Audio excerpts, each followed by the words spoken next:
Right, good morning everyone. It's actually not that bad of a morning out. I did chuck it down earlier. I was going to start filming this session. So what I'm going to just show you today is how I work with Bliss in terms of really making sure that I'm giving her some really good training skills, mentally exhausting her, letting her work out things for herself, because this is important.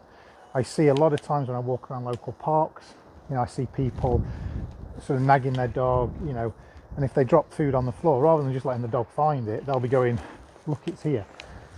It doesn't necessarily help any canine cognitive process by you giving them too much help. So sometimes, you've got to think about these sessions. So obviously you know that Bliss is my scent dog, and when I started just using these scent tins, which have got filter tips with gun oil on them, and these are quite old now. These are probably, the odour's probably been on these for, I don't know, 3 months. So it's quite an old odour.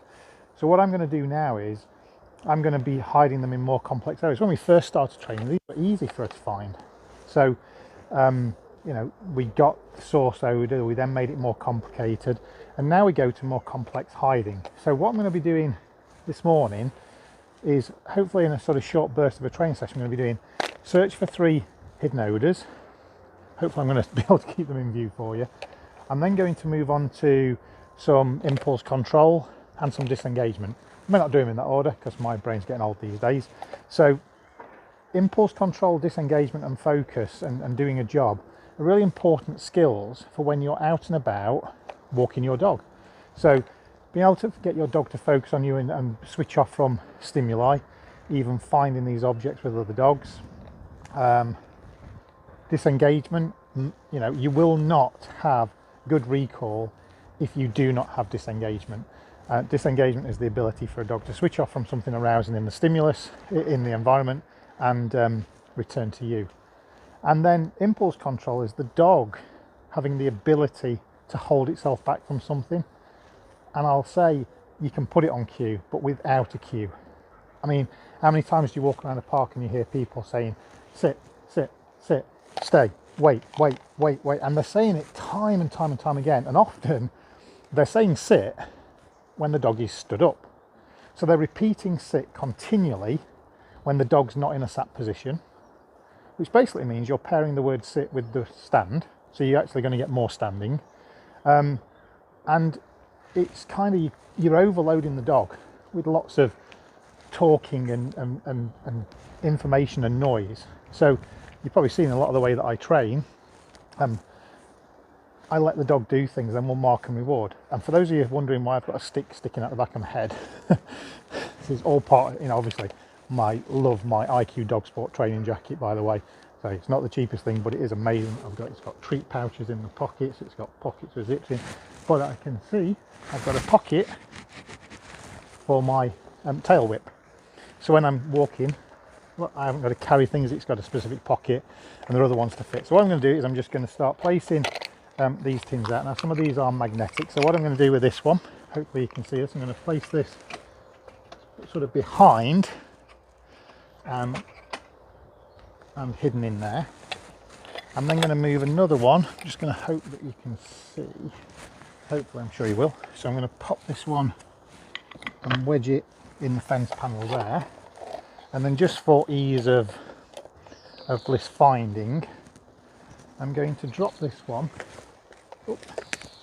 down into that crevice there.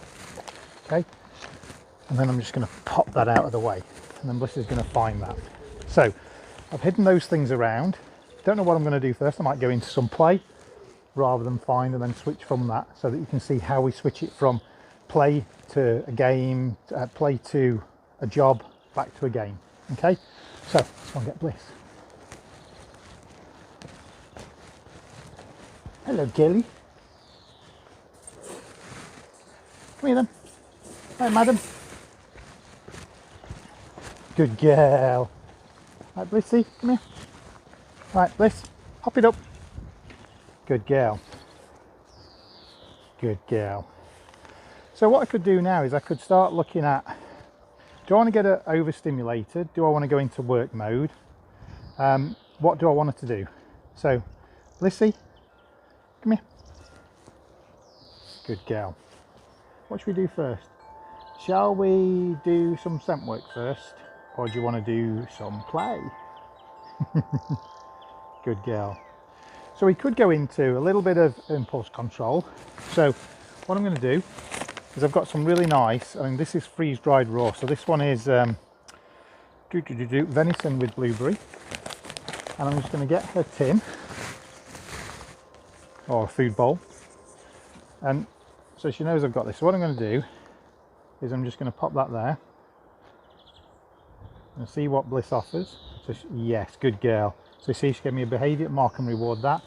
What I'm going to do now is I'm just going to place this, I'll do it so you can see it. So I'm going to pop that there.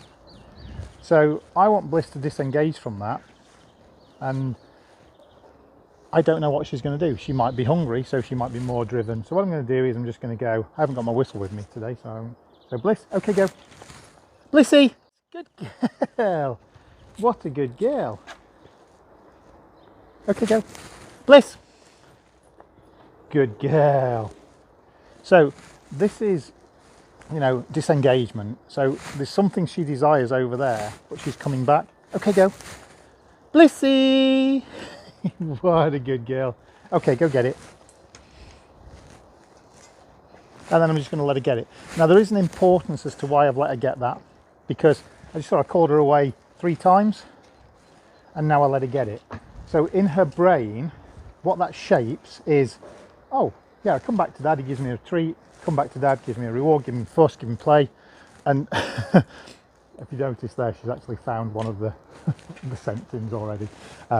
So what I'm going to do is I'm now going to move on to that. So, but by letting her go back and get this, the shaping of the brain goes, it's worth me coming back to dad, because not only does he give me a reward, I get to potentially go and get what's in here as well, or whatever it is. And that could be, that on there could be another dog, cat, squirrel. And I'm not suggesting for 1 minute you let them go and go after a cat or anything like that once they've disengaged, but you can see the concept is there in the dog's brain, losing Bliss, of switch off, come back to me, and there is a possibility of you getting that item. The reason why the possibility of getting it is important, because it's about variable reward ratio, which is the most resistant to extinction and makes the behaviour more robust. Okay, so right, Bliss, come here, middle. What a good girl. Ready? So now we're going to put her into work mode. So this is my physical cue, which is hands on the chest, and then my cue for finding gun oil. Gun oil.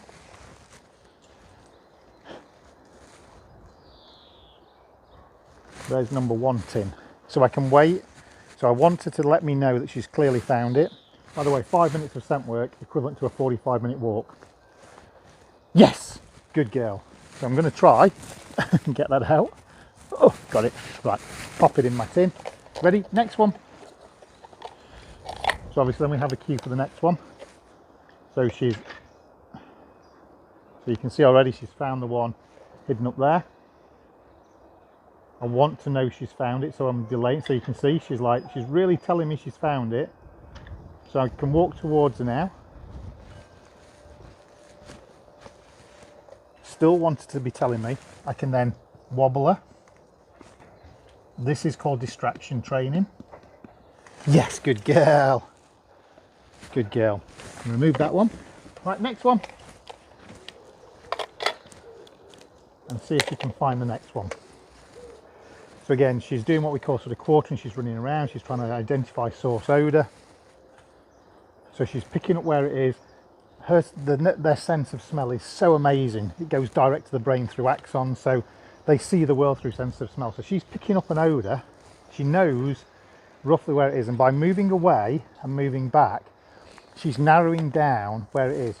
Now you'll notice I'm not saying anything to her. I'm leaving her to it. I'm not trying to, I can take her to the vicinity, but I'm just going to let her process the information. She's solving this puzzle, not me. I'm not adding any help in there. You know, if she looks like she's really struggling, then I can maybe lead her to an area. But I think, you know, she's already been around and she's picking up.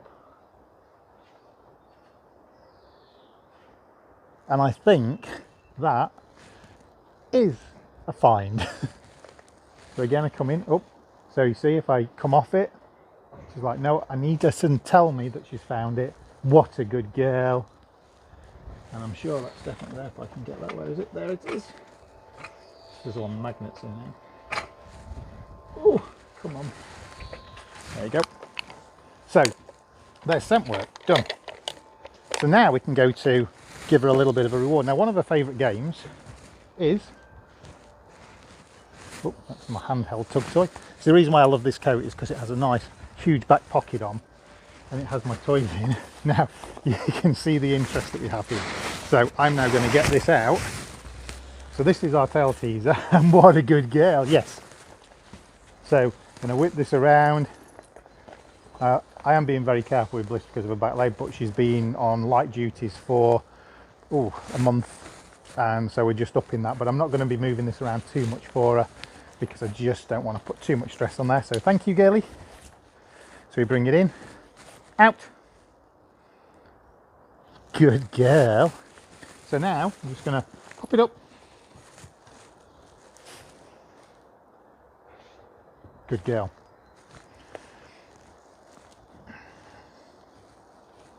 So now you can see she's watching. I've not said anything to her. We're whizzing it about. Okay, go. And then we have a release key. So you didn't hear me keeping on saying wait, stay, leave it, do this, do that. Then I'm going to let her, I can whip it up, and then I can go, good girl, hop it up.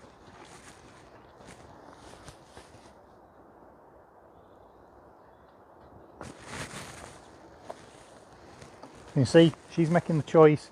She makes a good choice like that. I don't need to use food rewards all the time. And I can even pop that up there, let her have it, but she's on the boundary. Good girl. Right, girlie? Good girl. Yes. Get it! And I can release her quickly.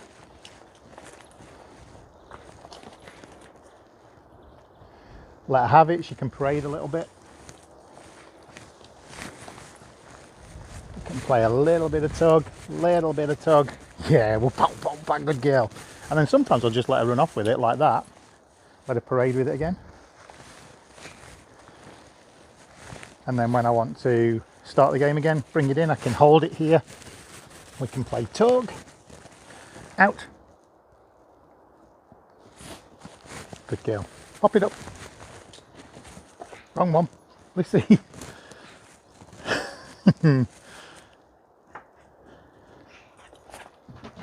Whoa, steady girl. Put your brakes on. Come on.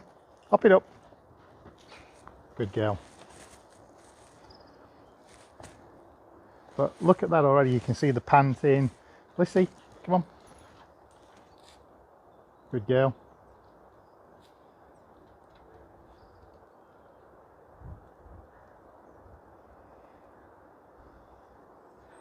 So what I can do here is, you see, I can just wait, rather than always giving her sort of commands and instructions. It's like, she knows I want her on there, but if I want to get the toy play, what is the behaviour that I'm looking for? And it's that. So the minute she gives me that, yes, get it, the toy play happens. So she gets the reward for giving me the behaviour. So actually, you can see what a pair there is, the lying down, waiting for the object. Now, we could add some real complexity to this little game by bringing out some more dogs. Now, if I do that, I could set myself up for a little bit of a struggle, but, you know, in the interest of information and fun for your dogs, and just realising that, you know, if you have dogs that struggle with walks, whether that be reactive or scared or nervous, you know, think outside the box. Think about what you can do to stimulate your dog. I mean, I will be honest, the scent work is the number one thing, simply because the part of the brain in the dog's brain is 40 times bigger than to human for how they deal with scent. So they really do see the world through sense of smell. They process friendly, they process scared, they process all that through sense of smell. So scent work is a fantastic way to tire a dog out. So what I'm going to do now is out. Good girl. So we'll go and bring out some more dogs and see what we get. Who should we bring? Let's bring them all out. In for a penny, in for a pound. Come on.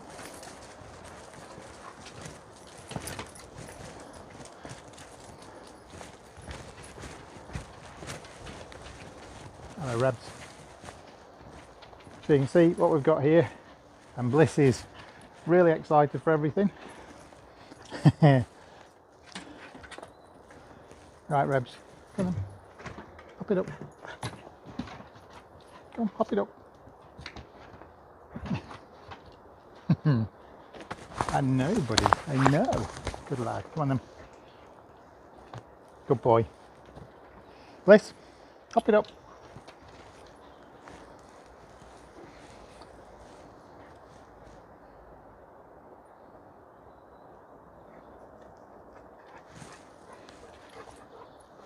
You can see now we've added stimulus. It was a little bit harder, so don't do anything, just go back.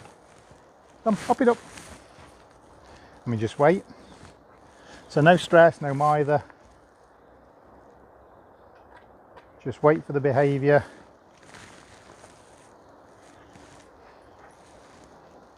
And you can see we've got dogs.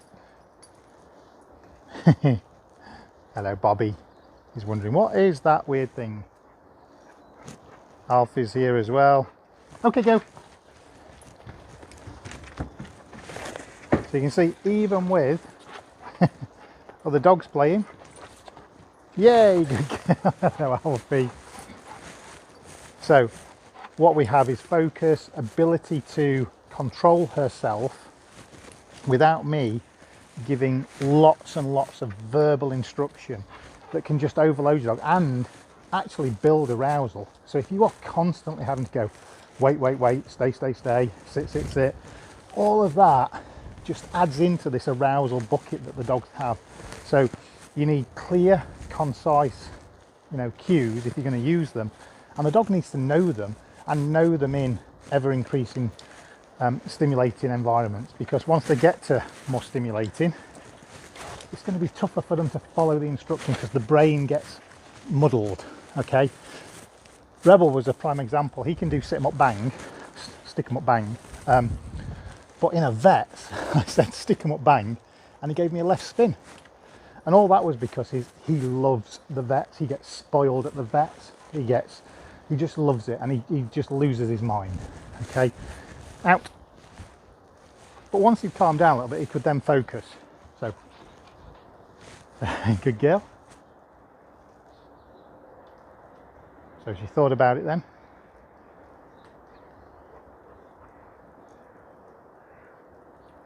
Good girl. Good food reward as well. So now I've got the toy back on the floor.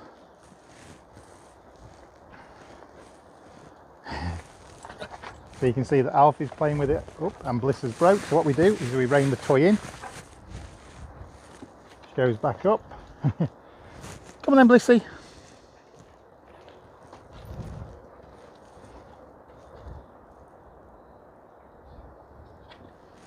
Good girl.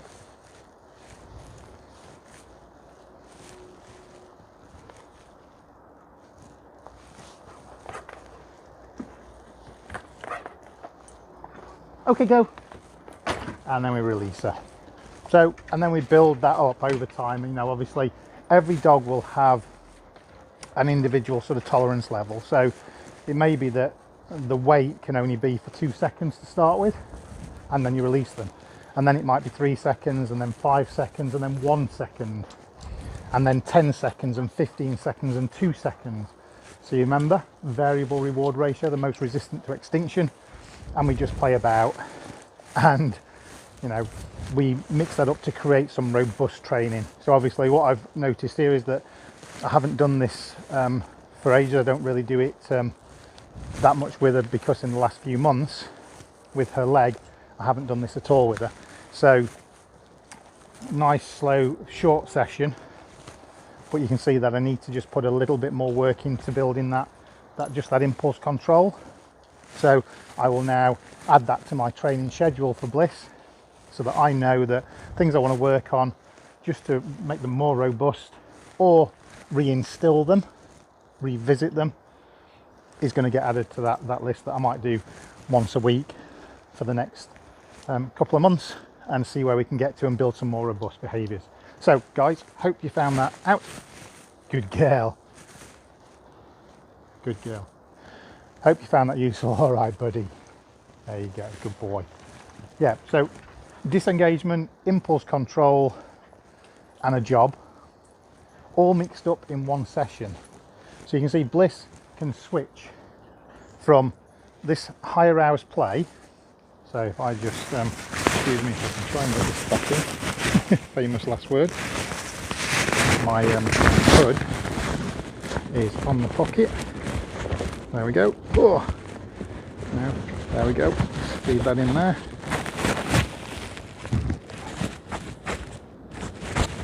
Cool. And then what I can do is pop that back in my back pocket. I think I might have got that a little bit too stuck. There we go. There we go. Cool. So I can then go back to going, well, okay, we've had high arousal. So you see she's had high arousal. I can then just go like this, pop it up. And I'm just going to see if I can find somewhere suitable. So I've got some magnets in here, and I don't want us to necessarily jump up on top of things, but so I could, I think you're not going to be able to see down there, so I could just be mimicking. So I'll go over here, pretend that I'm placing something down there. I can come down here, actually place the object there, and walk over here and pretend I'm putting this down here. I can then go lift, middle, bring her into middle, middle. Good girl. Ready? Good nail. So I bring her back into work mode now. So we've switched from work, play, instruction, disengagement. Now I don't know if you noticed something that we call the knock. She ran past it and immediately did a double take, and boom, she's on it. Good girl. And all that while we had other dogs around. So cool. Anyway, hope you found that useful. Great little session just to mix up, add some training. Bliss is going to be ready for a little bit of a snooze now. Hey girly. Blissy. Good girl. Yes, good job. Hello Dylan. I know. Glad. Anyway, any comments, any questions, pop them below and we'll get them answered.